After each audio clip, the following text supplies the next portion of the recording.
여러분 어떻습니까? 여러분 어떻습니까? 그렇게 될 줄로 믿습니다. 가나안 농문학교 교장 선생님이었던 김용기 장로님의 아들 김범일 장로님이라고 계십니다. 김범일 장로님은 효도를 가르치기로 유명한 분인데 이분이 쓴 글에서 저는 참 감동을 받았습니다.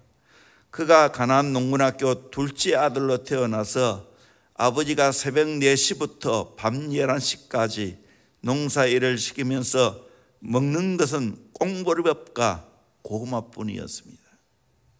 아침부터 밤 11시까지 죽도록 일하고도 새벽 4시에 일어나 새벽 기도하고 가정 예배를 드려야 했습니다.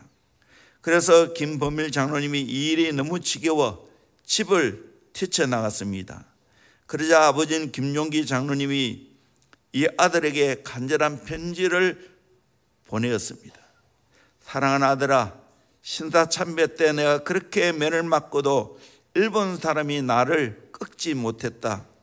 그런데 내가 이제 내 뜻을 꺾으려 하느냐?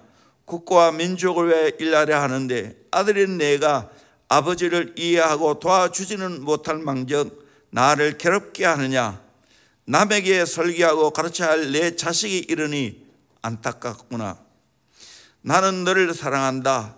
돌아와서 함께 인생 가볍게 살아보자꾸나. 이 편지를 받고 김범일 장로님이 바위를 부둥켜 안고 3일을 울었다고 합니다. 하나님께서 감동을 주셨습니다. 기도하는 가운데 아버지에게 순종해야만 내가 잘 된다는 오늘 우리가 읽었던 에베소 6장 1절에서 3절 말씀이 떠올랐다고 합니다. 그가 순종해서 아버지를 기쁘시게 하는 효자가 되었습니다. 가나안 농문학교를 통해서 많은 사람들에게 선한 영향력을 끼쳤습니다. 대표적인 정신이 있는데 그것이 뭐냐? 따라합니다. 내리사랑, 올리효도.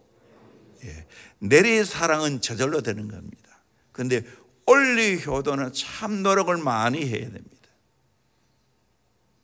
오늘 말씀을 통하여 주 안에서 효도하는 자의 복이라는 제목으로 함께 은혜 받기를 원합니다. 첫째는 주 안에서 부모에게 순종하는 복입니다. 1절 자녀들아 주 안에서 너희 부모에게 순종하라. 이것이 옳으니라 말씀했습니다. 하나님이 우리에게 주신 최고의 선물은 인간적으로 보면 부모님입니다. 내가 태어나고 내가 어린 시절 성장할 수 있었던 것은 전적인 부모님의 사랑과 배려와 희생 때문입니다. 부모님이 아니었다면 오늘의 내가 어찌 있을 수가 있겠습니까? 그러므로 우리는 부모님에게 효도해야 됩니다.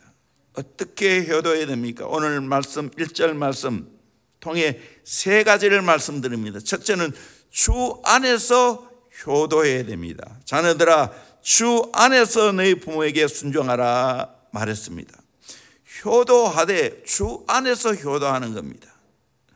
우리는 잘못된 효도를 하면 안 됩니다.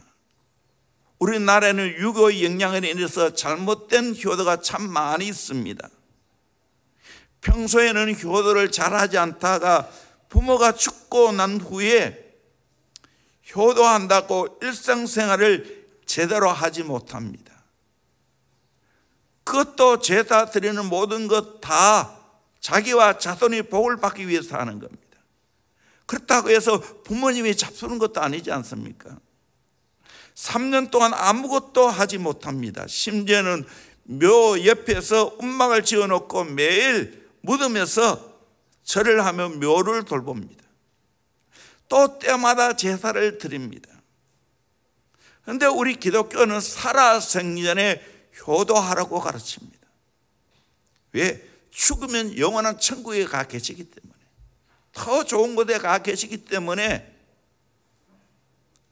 기뻐하고 감사할 일이기 때문에. 세상의 잘못된 가치관과 문화 가운데 인간적으로 효도하는 것이 아니라 주 안에서 해야 됩니다. 주 안에서. In Christ. 전적으로 예수 안에서 해야 된다는 겁니다. 최고의 효도는 뭐냐? 자녀들이 주 안에 살아가는 겁니다. 예수 잘 믿는 겁니다. 예수 잘 믿는 것이 최고의 효도입니다. 저도 어느덧 나이가 껴들었죠. 90이 넘은 아버님이 계시고 결혼한 자녀가 있고 손녀가 있습니다. 저는 아버지를 향하여 나의 간절한 소원은 주 안에서 더 예수 잘 믿으시고 하늘 소망 가지고 살아가시고 자녀들과 많은 손자, 손녀, 그리고 이제는 증손자, 증손녀까지 나왔는데 그들을 기억하면서 기도하는 할아버지가 되었으면 좋겠어요.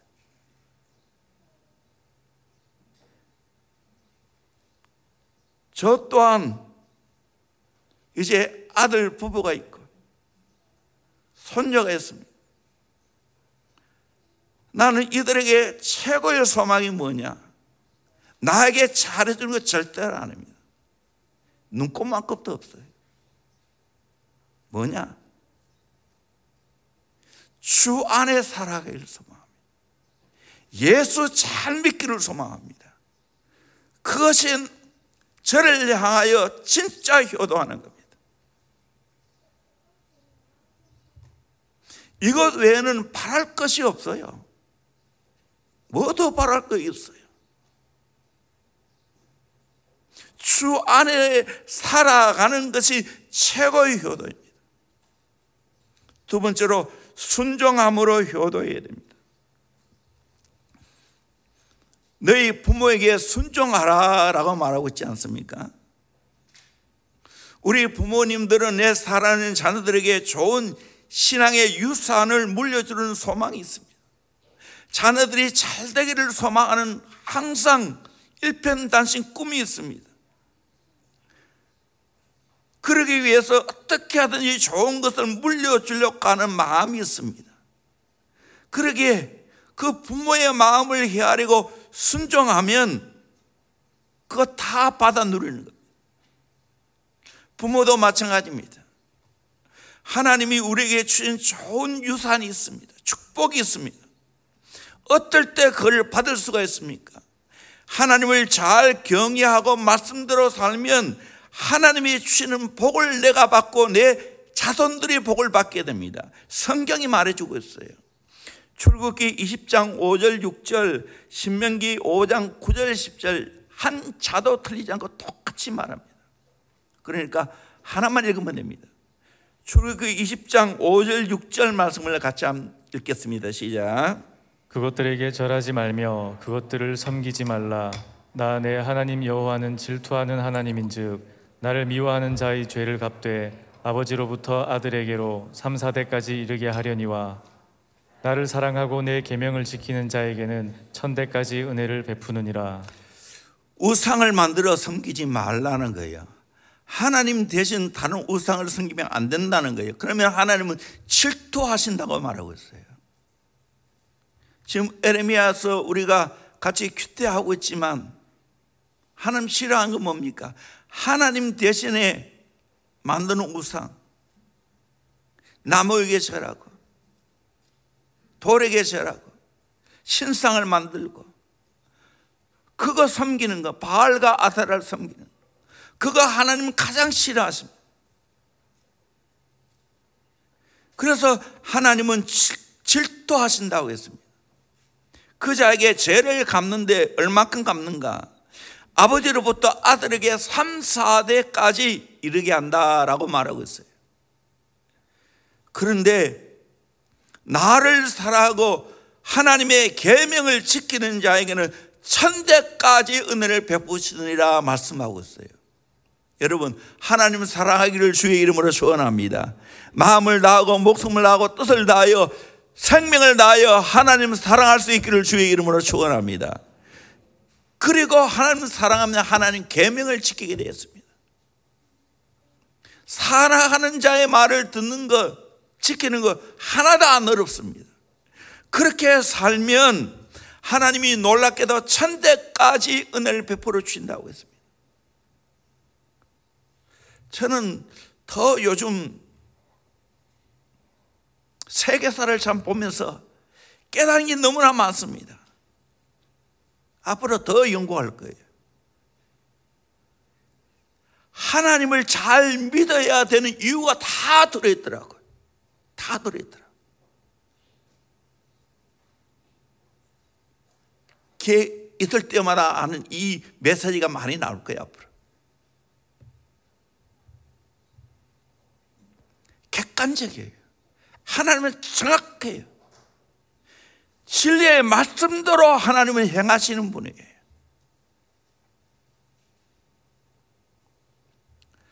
하나님이 아브라함을 선택해서 축복을 약속했습니다. 그 축복이 이삭에게 내려가는 걸 보게 됩니다. 이삭에게 축복을 약속하고 있는데 창세기 26장 3절 4절 말씀을 같이 한번 읽도록 하겠습니다. 시작.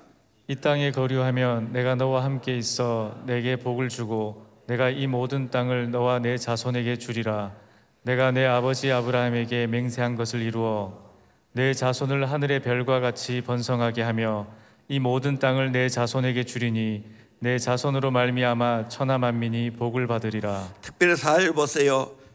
내 자손을 하늘의 별과 같이 번성하게 하며 이 모든 땅을 내 자손에게 주리니 내 자손으로 말미암아 천하 만민이 복을 받으리라. 여러분, 이 복을 저와 여러분도 받기를 주의 이름으로 축원합니다. 이런 복이 임한 이유가 있어요. 그게 5절에 남아 있어요. 이는 아브라함이 내 말을 순종하고 내 명령과 내 계명과 내 율례와 내 법도를 지켰습니다. 네. 명령, 계명, 율례, 법도 다 같은 말이에요. 강조하기 위해서 그런 거예요. 아브라함이 복을 받고 자손들이 복을 받는 이유는 아브라함이 하나님 말씀 듣고 순종했다는 거예요.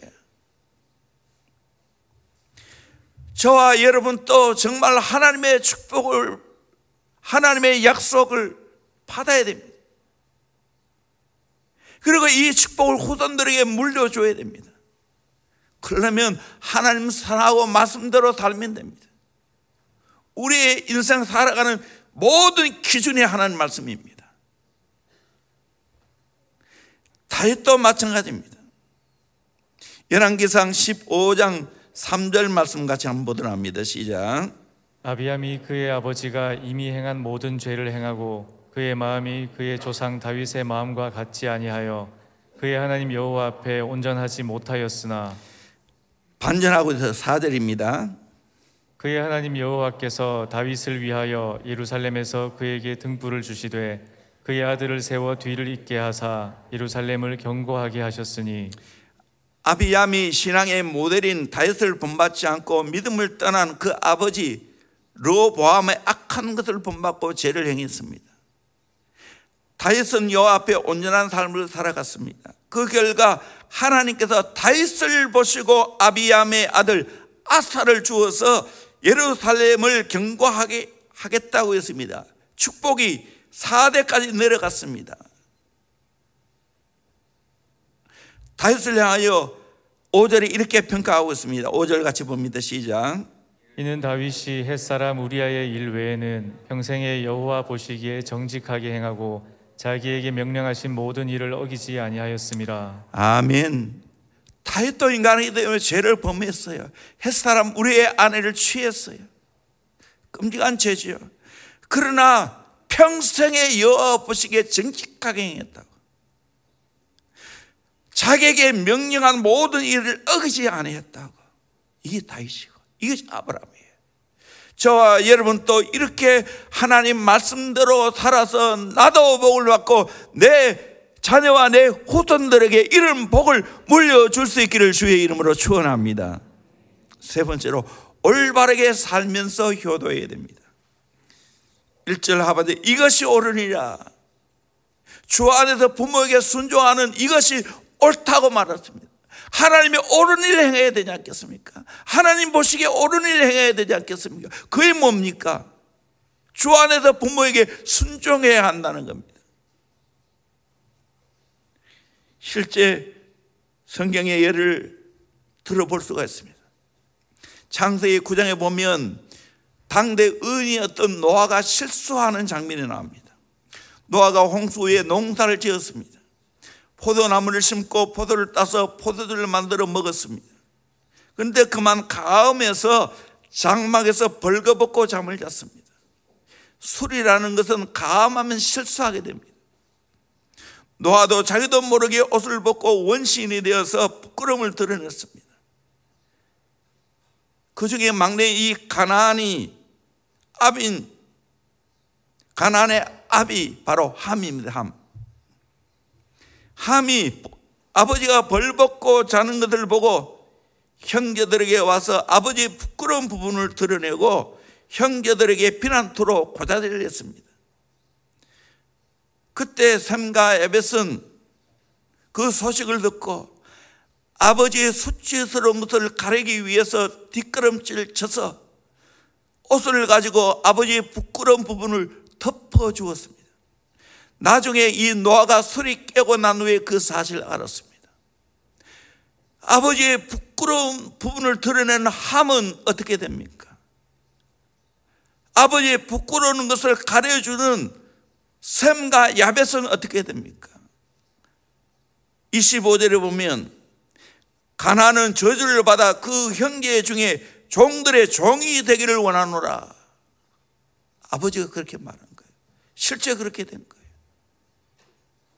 26절 27절에 보면 셈과 야벳이 나오는데 26절에 또 이르되 셈의 하나님 여호와를 찬송하려다 가나안은 셈의 종이 되고, 셈은 종교적으로 복을 받았어요. 하나님을 찬송하게 되었어요. 그리고 셈은 그 함은 가나안의 종이, 함은 셈의 종이 되었습니다. 또 27절에 보니까 하나님이 야벳을 장대하게 하사 셈의 장막에 거하게 하시고 가나안은 그의 종이 되게 하시길 원하노라. 어떻게 살아야 돼요? 뭐가 옳습니까? 부모의 부끄러운 부분을 드러내는 것이 옳은 것이 아니고 부모의 부끄러운 것을 가려주는 참된 효도하는 것이 옳다고 성경은 말하고 있습니다. 어느 한 아들이 자기 어머니가 좀 모자라기도 하고 정신 상난 증세도 있습니다. 누가 이렇게 그림까지 띄워줘서 감사합니다. 그럼에도 불구하고 어머니를 너무나 극진하게 섬겼습니다. 이 모습을 지켜본 목사님이 말합니다. 어떻게 해서 그런 모자란 어머니를 극진히 보살펴 줍니까? 내가 어머니를 섬기지 않으면 누가 섬기겠습니까? 이것이 주 안에서 효도하는 삶입니다. 이 삶이 옳다고 말합니다. 하나님이 옳다고 하면 옳은 것을 우리가 해야 되지 않겠습니까? 두 번째로 부모를 공경함으로 약속을 성취하는 복입니다. 2절 내 아버지와 어머니를 공경하라. 이것이 약속이 있는 첫 계명이니. 10계명은 하나님의 약속이에요. 1계명에서 4계명까지는 하나님을 향한 약속입니다. 그리고 5계명에서 10계명은 인간을 향한 약속입니다. 인간을 향한 약속의 첫 번째가 내 부모를 공경하라는 겁니다. 이 말씀대로 달면 복이 임하죠. 10계명은 우리 인생의 행복을 위해서 주신 것이에요. 부모에게 효도하는 것도 우리 인생의 행복을 위해서 주신 계명입니다. 약속입니다.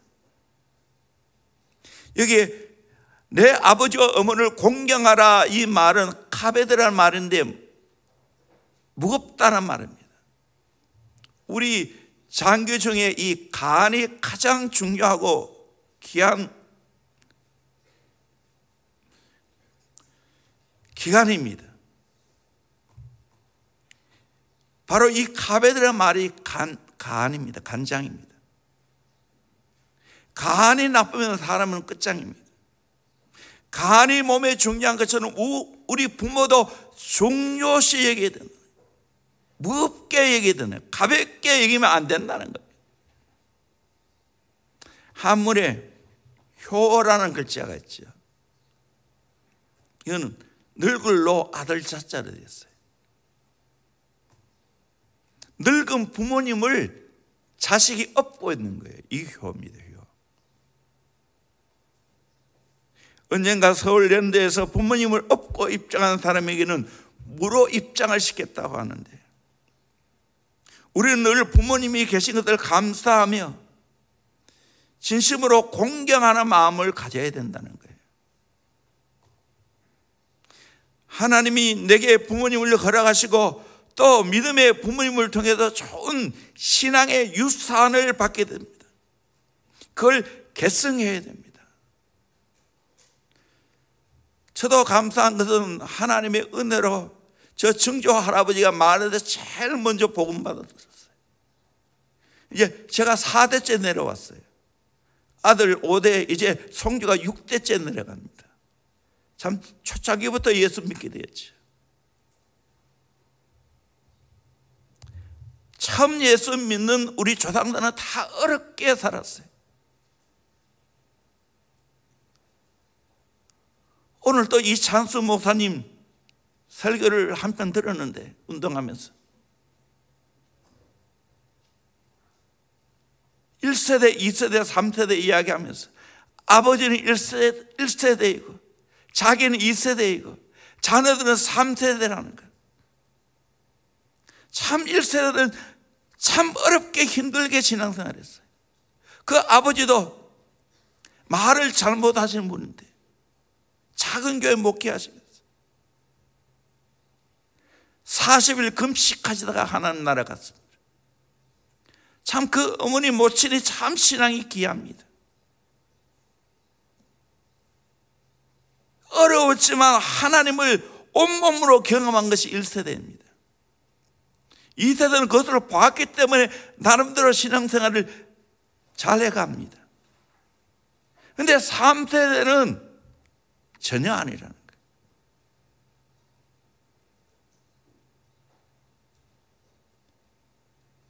3세대는 대체로 목사님 자녀는 목사의 자녀라는 이 스트레스가 있는데 3세대는 별로 그게 없다는 거예요. 근데 나는 가만히 관찰해 보면 아들이 굉장히 어린 시절부터 스트레스를 많이 받았어요. 목사 자녀라는 것 때문에. 요즘은 성주까지 스트레스를 받고 있어요.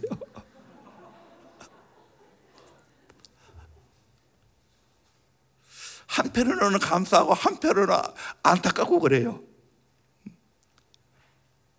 어린이집 제가 갔거든요. 그걸 기뻐서 뛰어와야 되잖아. 안 그런 거예요. 얼굴이 빨개가지고. 저쪽 어린이집에 있을 때는 더 어릴 때인데도 막 어쩔 줄을 몰라 하는 거예요. 이쪽으로 이제 옮겨왔으면 이제 컸잖아. 근데 볼 일에서 내가 그곳에 가는데 얼굴에 이렇게 돌리고 있어요.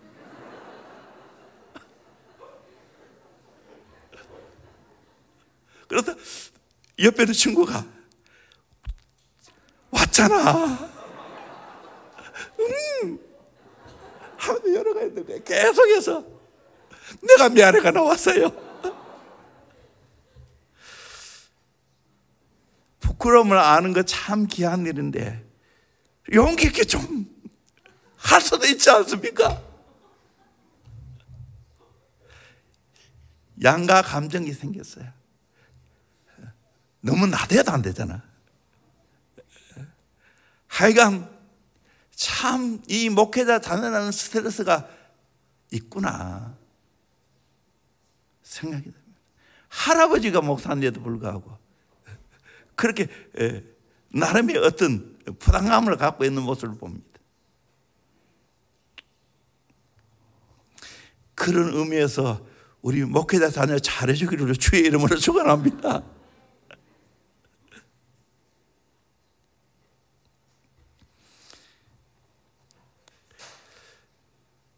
우리 부모님 귀한 신앙을,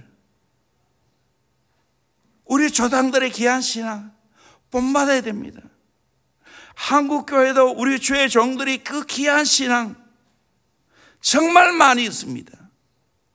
저는 정말로 그걸 개성하기를 노력했어요.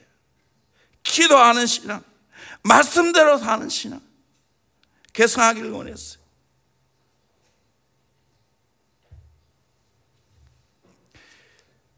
연세가 들면 육은 힘이 없지만 지혜가 있습니다. 인생 살아오면서 터득한 그런 뭔가 모르는 고수가 있습니다. 어느 목사님이 교회에서 머리가 희끗희끗한 노인이 와서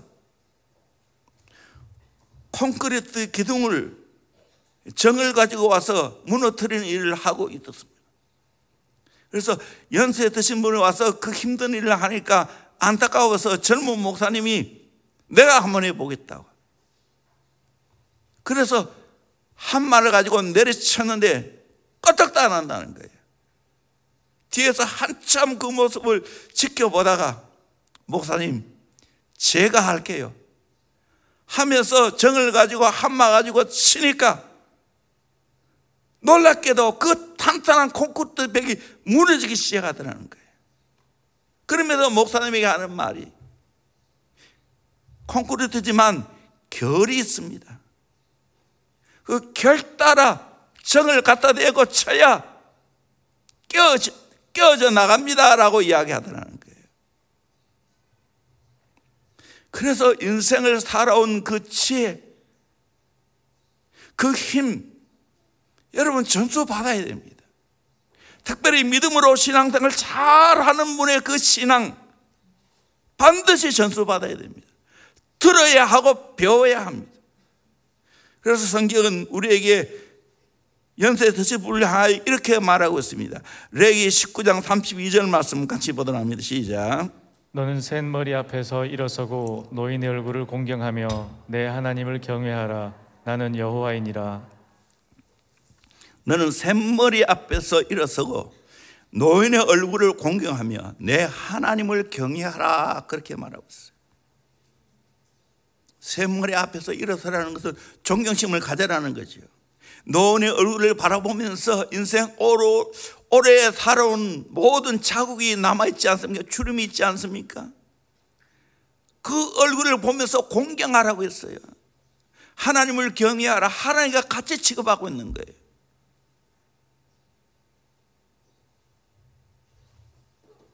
정말 믿음의 유산을 잘 물려받아야 됩니다.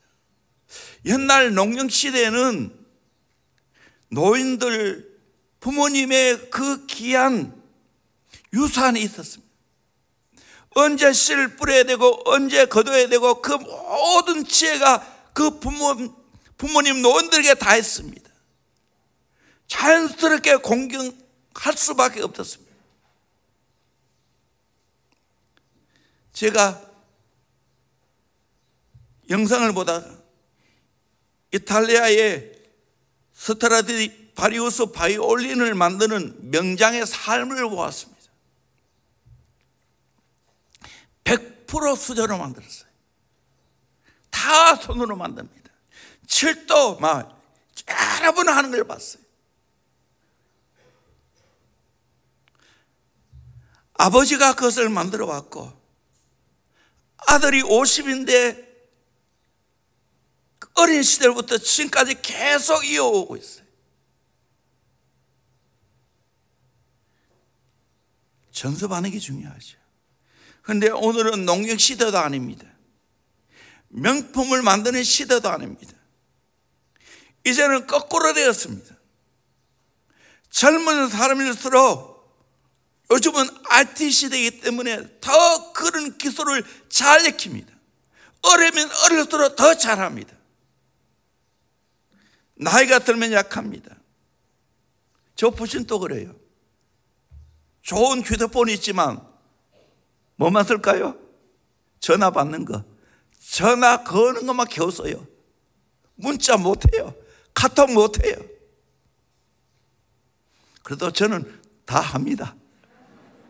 근데 의도적으로 안 해요. 카톡은 어쩔 수 없이 내가 하지만 그 외에 안 하고 있어요. 저한테도 계속해서 신적 허락 요청이 옵니다. 안 해줍니다. 왜? 내가 안 올리기 때문에. 올릴 수는 있어요, 다. 거기에 시간을 뺏길 수가 없어. 뺏길 수가 없어.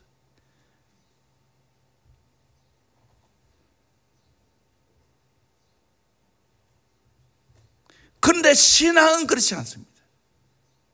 삶의 지혜는 그렇지 않습니다. 부모가 젊은 세대보다 훨씬 탁월합니다. 특별히 신앙생활을 잘한 부모님들은 더 영적으로 인생 살아가는 지혜가 있습니다. 그거 배워야 돼요. 신앙의 삶을 배워야 됩니다. 저는 목회자에게 정말 유능한 목회자들을 통해서 끊임없이 배우고 있습니다. 그 중에 한 분이 명성교회 원로 목사님이신 김삼환 목사님. 이분의 설교를 잘 모르지만 30년 이상 듣고 있어요. 참 지혜롭다는 생각을 많이 합니다. 얼마 전에도 한번 제가 소개했지만 하나님 없이 인간의 지혜로 살아가면 어떻게 되는가? 꼼수를 뜬다는 거예요. 악수를 뜬다는 거예요. 자충수를 뜨게 된다는 거예요. 무리수를 뜨게 된다는 거예요. 그러나 하나님의 인도를 받고 성령의 인도를 받고 하나님을 잘 경외하고 말씀대로 살아가면 인생 고수로 살아갈 수 있다는 거예요. 어려움을 풀어갈 수 있는 묘수가 있다는 거예요. 하나님이 주신 신의 한 수가 있다는 거예요. 맞아요. 어려울 때 다 기도해 봤어요. 다 말씀으로 가까이 하세요.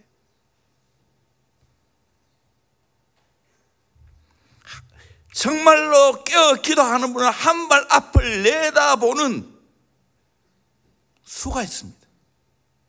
여러분 가만히 한번 보세요. 대원교회가 지금 코로나를 어떻게 겪어왔는지. 지난 3월부터 정말 본격적으로 코로나를 겪었지 않습니까? 뭐 했죠? 어려울 때마다 더 많이 했죠. 교회 못 모일 때 가정에서 예배 드렸습니다. 매일 저녁마다 예배했습니다. 말씀 증거했습니다. 또 모일 때는 더 열심히 기도했어요.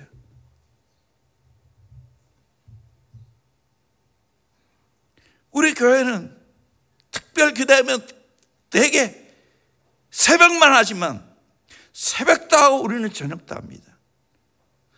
성령 강림주를 앞두고도 한 주간 또 그렇게 할 거예요. 이렇게 하니 어떻게 됐어요? 지금요 대구에 한 50% 60%가 주일 오후 예배 내지 저녁 예배 없어요. 지금 모이는 수가 거의 50%, 잘 모여야 60% 모인다고 합니다. 우리 교회는 그렇지 않잖아요.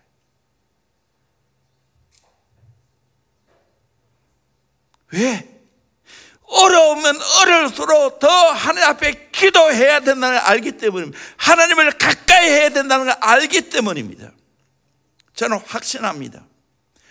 우리는 코로나 이후를 준비해야 될 줄로 믿습니다.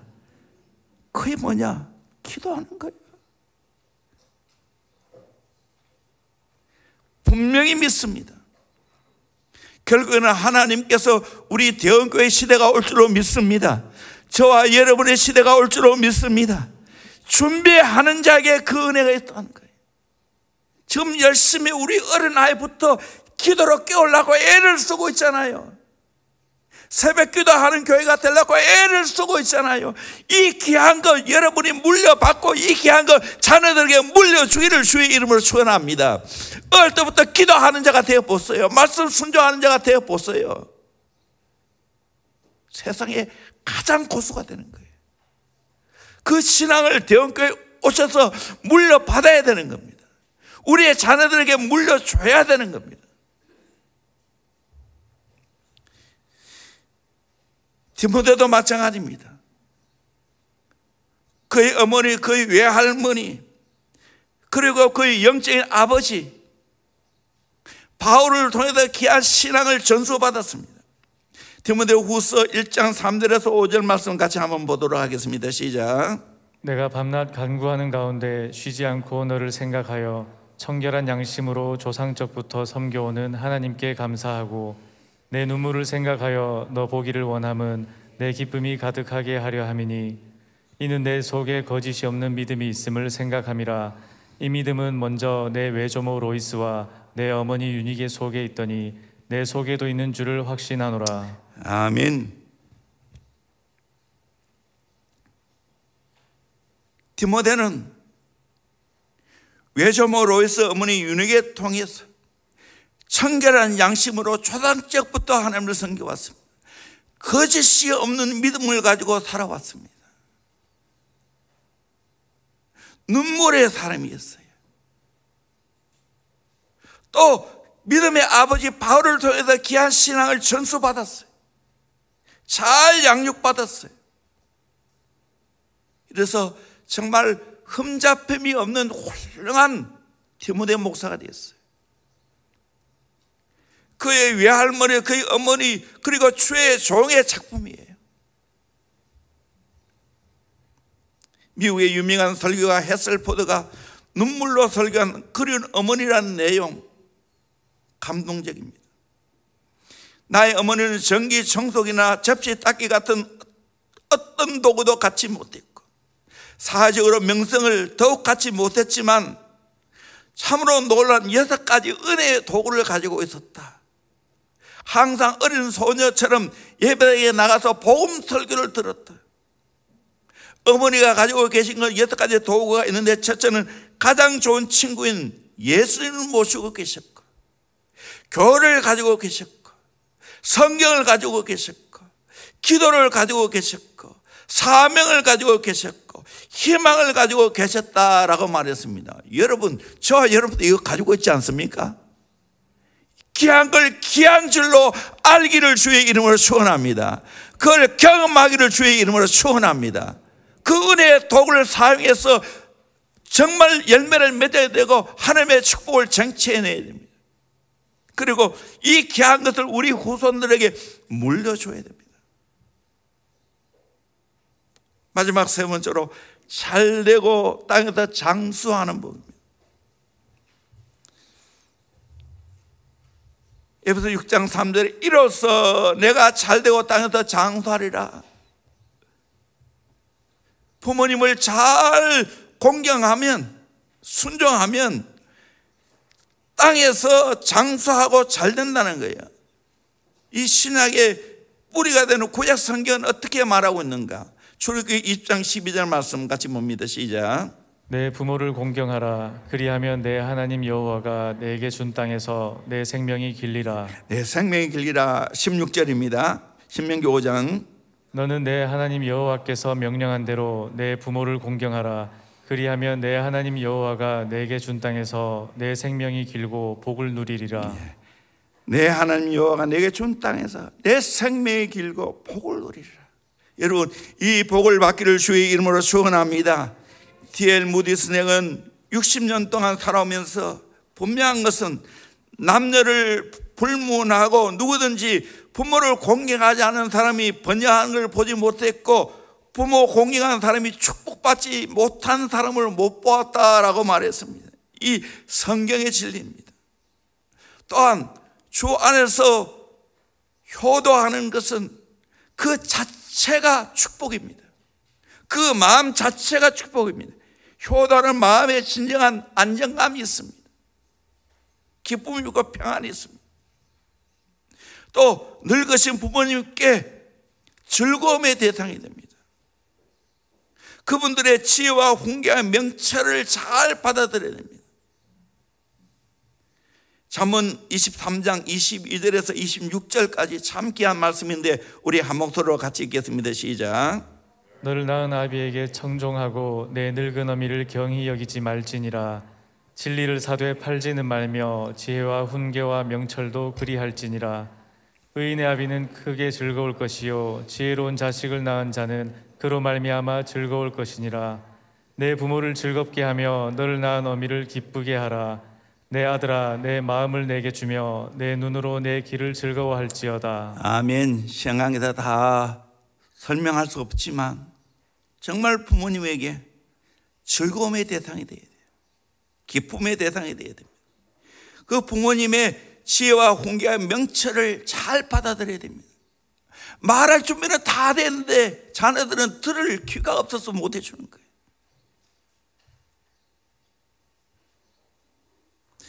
몇 년 전에 기독신문에 가정의 날 특집으로 오정연 사랑의 교회 목사님, 대전 새로남교회 오충호 목사님 잘 찾아주셔서 감사합니다. 그 아버지 오상진 목사님 참 아들들이 훨씬 낫죠. 키도 크고. 이번 할아버지가 의성 3분 사람입니다. 그 할아버지도 제가 본 적이 있어요. 이 가정에 좋아하는 찬송은 내 진정 사모하는, 저도 88장 참 좋아하는데 그거였어요. 가훈은 하나님께 영광, 이웃 사랑입니다. 1. 하나님께 영광 돌리는 삶. 2. 자신의 일에 최선을 다하는 삶. 3. 이웃을 사랑하여 덕을 세우는 삶. 4. 범사에 감사하는 삶. 5. 오직 성령 충만하여 범사에 승리하는 삶. 장로교회 신앙의 원리를 따라서 하나님 중심, 말씀 중심, 교회 중심의 삶을 적용해서 살았습니다. 그 아버지가 아들 결혼식 때 일반적으로 그 아버지는 딸을 손잡고 가잖아요. 그런데 아들을 손잡고 결혼식에 입장을 했다는 거예요. 왜 그래 했는가? 아들을 하나님과 교회에 이양하겠다는 거예요. 맡기겠다는 거예요. 그 정신이 귀한 거죠. 동생 오정호 목사님은 형 오정현 목사님을 향하여 배울 것은 통찰력, 분별력, 시대를 읽는 해안을 배우기를 원한다고 했습니다. 형 오정현 목사님은 동생 오정호 목사님에게 하나님께 충성한 올곧은 신앙, 바른 정신으로부터 나오는 충성과 남을 배려하는 성김이 탁월하다 했습니다. 얼마나 이런 믿음의 가문을 일으키는 것이 아름답습니까? 우리 교회가 꿈을 꾸는 대로 믿음의 명문 가문 되기를 주의 이름으로 축원합니다. 제자 3대가 이루어지기를 주의 이름으로 축원합니다. 주 안에서 효도하면 이런 복이 있을 줄로 믿습니다. 이 은혜를 예수 안에 다 받아 누리기를 주의 이름으로 축원합니다. 우리 찬양하겠습니다. 우리 찬양할 때